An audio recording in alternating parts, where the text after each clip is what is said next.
ya udah jalani aja, nanti kalau jodoh nggak akan kemana dan lain sebagainya, tapi nggak pernah ada omongan yang menunjukkan etikat untuk progres ya, hubungan LDR yang sulit untuk bisa survive. Dilanjutkan.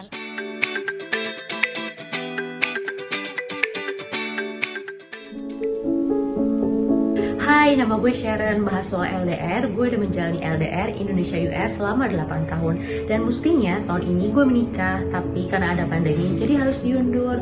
Menurut gue, LDR itu worth it kok selama kedua pasangannya bisa saling menjaga kepercayaan dan tetap harus komunikasi. Nah, itu dia curhatan pejuang LDR gitu ya sebutannya. Oke, kembali lagi saya undang ada Coach Erwin dari psikologicinta.com dan juga ada Sharon sebagai pejuang LDR. Kalau orang sebut long distance relation nih, saya sampai sediain globe di sini ya. Ini Indonesia, terus kalau Sharon di mana tadi pasangannya? Di US ya, tadi saya baca di apa namanya, di VT tadi ya. Itu jauh banget. Nah, ada yang bilang kalau misalkan Jakarta sama Bandung juga udah long distance. Nah, sebenarnya kalau dari segi pakar hubungan cinta, Coach Erwin, kalau definisi long distance sendiri, apa sih long distance relation itu sendiri? Baik, secara harfiah ya, long distance relationship adalah hubungan jarak jauh. Jadi mereka yang berpasangan dan untuk sementara waktu mereka dipisahkan oleh jarak. Jadi domisilinya berjauhan, seperti itu sih. Ketika ingin untuk bertemu, untuk misalnya dinner weekend kayak gini, mau nonton segala macam, nggak bisa segampang oke, tunggu aku ya nanti. Jadi harus ada effort lebih buat meet up, buat ketemuan, termasuk kategori LDR. Terus kalau misalnya Sharon nih, udah berapa lama sih ngerjalanin LDR-nya? Kalau aku udah menjalani LDR-nya sih cukup lama ya, udah sekitar 8 tahun dari tahun 2012. Dan itu sudah ada rencana untuk menikah tadi diceritain di VT awal ya? Iya, udah ada, mestinya bulan kemarin sih. Tapi karena ada pandemi, jadi kan dianya juga di US, dianya nggak bisa pulang ke Indonesia kan, jadinya harus ditunda. Oh gitu. Pernah putus nyambung nggak sih sama pasangannya gitu selama menjalani LDR ini? Kalau putus nyambung sih belum pernah. Belum Paling pernah? ada, 8 tahun ini belum pernah putus nyambung? Nggak pernah putus nyambung. Nggak pernah berantem? Berantem sih pernah, berantem gitu aja. Cuman karena jauh ya cepet kangen lagi kali ya. Terus habis itu langsung cari solusi, ya udah jangan berantem, kita kan jauh. Biasanya berantemnya soal apa nih? Cemburu-cemburuan gitu nggak sih? Biasanya soal waktu sih, karena kan beda bangun waktu dong kan, kamu gitu ya, lagi di telepon nggak bisa. Bedanya 12 jam, kayak kamu kenapa sibuk terus kok nggak ada waktu buat aku. Tapi kan maksudnya juga sibuk kan di sini, ada masalah-masalah kayak gitu. Coach Erwin, saya Coach Erwin lagi, secara psikologis orang yang jauhan sama pasangannya gitu kan, itu sebenarnya kondisi psikologis percintaannya itu kayak gimana sih? Ada nggak sih penjelasannya? Oke, jadi pada dasarnya manusia itu makhluk sosial ya. Kita senang bersosialisasi, berinteraksi, berkomunikasi, terlebih lagi dengan pasangan. Karena kalau pasangan kan seseorang yang memang kita pilih ya. Betul. Sementara kalau keluarga kan kita merasa ya kita sudah tidak pernah meminta untuk dilahirkan dari sudah nggak mungkin diganti ayah atau ibu gitu. Tapi kalau pasangan kan seseorang yang memang telah kita pilih, mungkin kita seleksi dan lain sebagainya. Jadi interaksi komunikasi dengan mereka itu menjadi sesuatu hal yang sangat penting. Terus kaitannya dengan LDR ini, teknologi memang sangat bisa membantu ya. Jadi sekarang sangat dimudahkan, kita bisa menghubungi pasangan kita di belahan dunia manapun. Cuman ada satu sisi di mana hubungan yang terjadi terhadap diri kita yang notabene ada perasaan yang kurang gitu, ada kurang yang lengkap gitu. Ada kekosongan dalam relung jiwa gitu ya, kalau misalnya berjauhan itu ya Coach Erwin ya? Iya, seperti itu. Oke, ini jadi sebenarnya psikologisnya bisa, tapi ada tadi hal-hal yang memang tidak bisa terpenuhi semuanya begitu ya? Iya. Biasanya kalau paling intens, biasanya lewat apa tuh komunikasinya? Pakai aplikasi apa atau media apa gitu? Paling intens sih WhatsApp sih. Dari dulu memang WhatsApp, apalagi sekarang kan WhatsApp udah bisa video call sama call kan. Kalau dulu tuh WhatsApp cuma bisa chat aja 8 tahun lalu. Jadi kalau untuk telepon tuh mesti telepon biasa yang bayar yang mahal itu.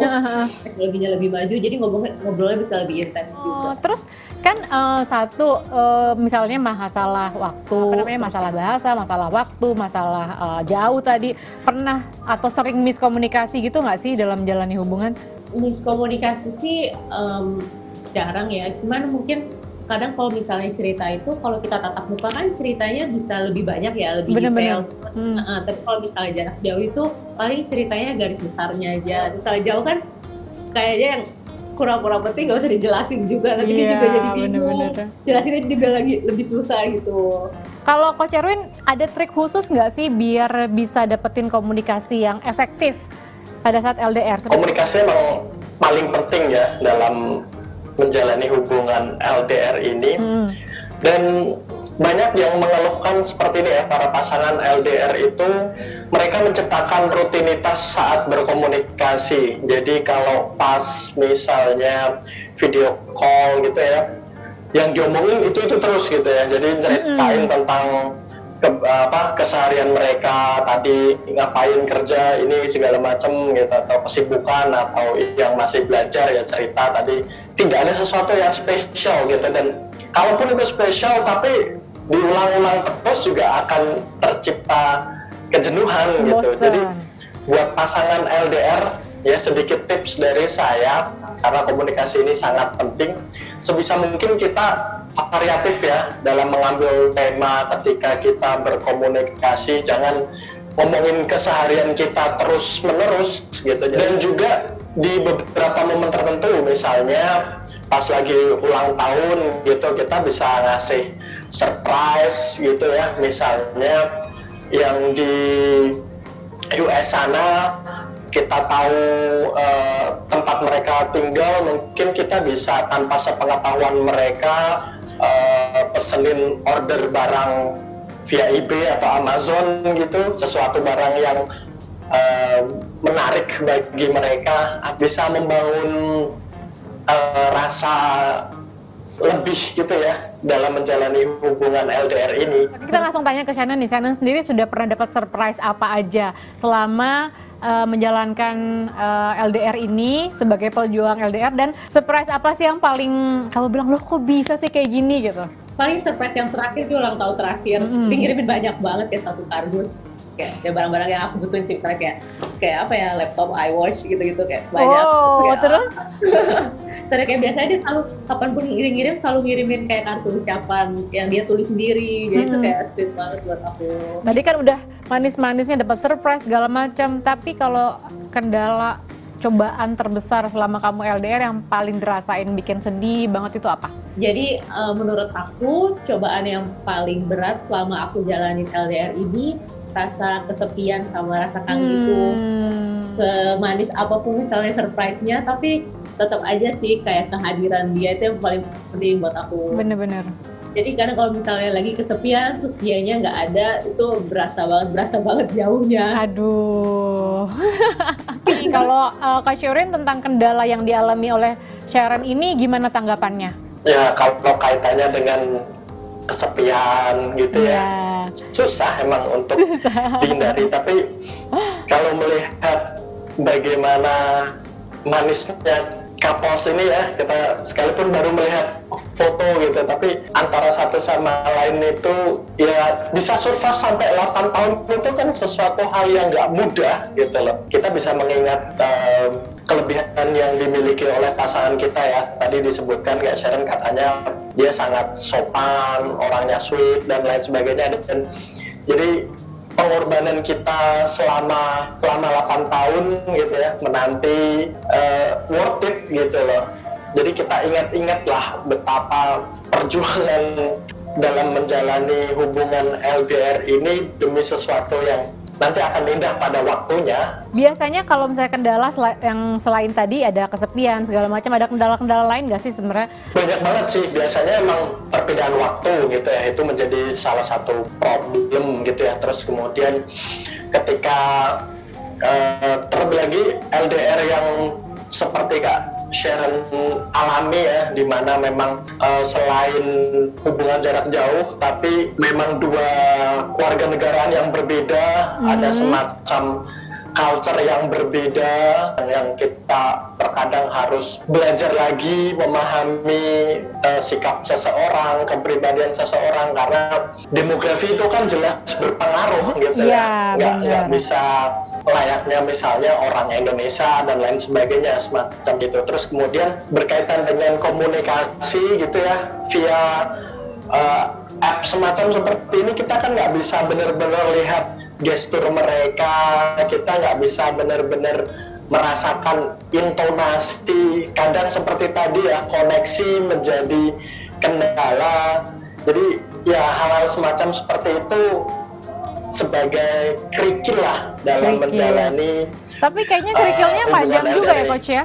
Tapi kayaknya kerikilnya banyak juga tadi kalau Coach sebutin A, B, C, D, kerikilnya banyak juga ya? Semakin membuat para pasangan LDR itu karena effort mereka 2 kali lebih, jadi semangatnya harus lebih gitu ya. Nih kira-kira ada nggak sih ciri-ciri sebuah LDR ini bisa langgeng, atau ciri-cirinya oh ini nggak mungkin langgeng nih, ada nggak sih? Ketika hubungan LDR yang terjadi itu ada progres ya, kita manusia hidup pasti ada progres ya. Dalam hubungan LDR juga semacam seperti itu wajib ada. Jadi dalam menjalani hubungan LDR ini ada deadline. Misalnya memang diharuskan harus berpisah selama sekian tahun. Nanti ketika dipertemukan kembali selama sekian tahun tersebut, misalnya yang tadinya hubungannya baru pacaran, terus kemudian nanti setelah disepakati selama selang waktu tertentu nanti naik jadi yang terus kemudian tunangan, terus kemudian nanti akhirnya menikah dan lain sebagainya. At least misalnya dikenalkan ke orang tuanya. Nah, jadi ada progres. Tapi kalau datar dari awal ya udah jalani aja. Nanti kalau jodoh nggak akan kemana dan lain sebagainya, tapi nggak pernah ada omongan yang menunjukkan etikat untuk progres ya, kemajuan di bidang hubungan ini. Nah, itu salah satu ciri di mana hubungan LDR yang sulit untuk bisa dilanjutkan. Survive. Oke, jadi gimana kalau kita LDR tapi pas kita lagi kangen berat dianya malah cuek? Solusinya apa? Nah, ini buat pejuangnya dulu nih yang udah berhasil 8 tahun. Pernah nggak ngalamin kayak gitu? Terus apa solusinya?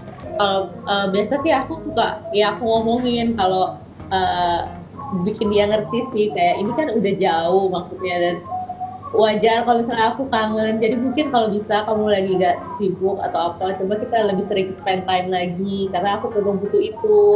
Coach Erwin gimana? Kalau lagi RDR malah pasangannya cuek, itu sebenarnya kita harus seperti apa sih solusinya? Ya, apa harus sabar kan gitu? Melibatkan dua belah pihak gitu ya. Pasangan kita cuek, kita juga harus ngerti ini, misalnya di kondisi misalnya kayak Sharon tadi ya, pasangannya emang lagi sibuk, terlebih lagi misalnya ada perbedaan waktu sampai 12 jam di mana kita free time, misalnya di sana justru lagi sibuk-sibuknya. Jadi saya juga pengen bertanya balik tadi yang bertanya, kira-kira cuek ini apakah ada sebab alasannya ataukah enggak? Dan apakah ini terjadi sekali, 2 kali, ataukah sering? Waduh, kalau sering pertanyaan tuh. Cuek ini kan simptom ya, gejala ya. Jadi yang menyebabkan cuek ini apa? Gitu. Tapi kalau memang udah bosan. Tadi kayak Sharon tadi karena berkaitan dengan kesibukan, ya kita harus ngertiin lah seperti itu. Jadi cueknya harus ada alasan gitu ya Coach ya? Cuek bilangnya sibuk, tapi kita tahu di sana itu jam-jam yang sebetulnya bukan jam sibuk gitu. Itu dia. Pokoknya kalau cuek harus ada alasan. Kalau misalnya kita sebagai yang dicuekin juga harus kasih pengertian bahwa please jangan cuek.